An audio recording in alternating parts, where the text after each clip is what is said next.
Fat's role in vitamin A nutrition is not incidental, it is mechanistically essential.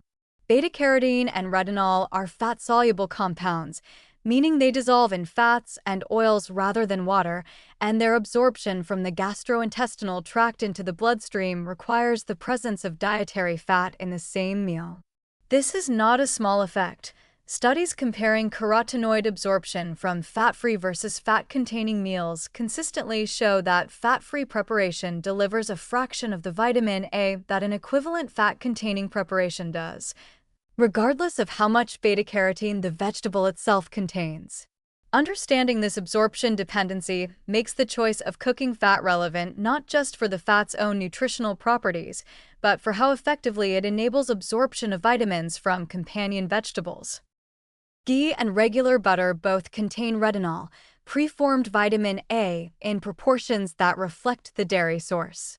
Grass-fed butter and ghee made from it are richer in retinol than their grain-fed counterparts for the same reasons discussed in the grass-fed butter comparison earlier.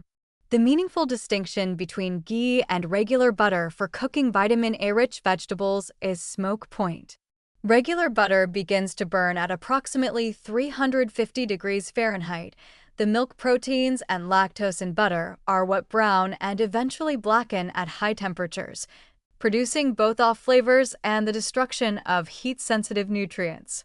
Ghee, from which milk solids have been removed through the clarification process, has a smoke point of approximately 450 to 500 degrees Fahrenheit, safely above the roasting temperatures typically used for carrots, sweet potatoes, and squash.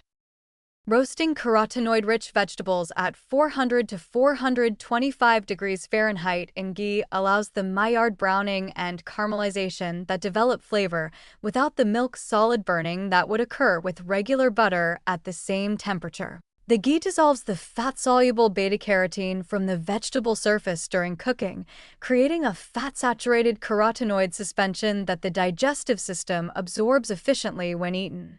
This is the mechanism by which roasting vegetables in fat simultaneously improves both their flavor and their vitamin A bioavailability, two outcomes that are inseparable rather than competing in this context.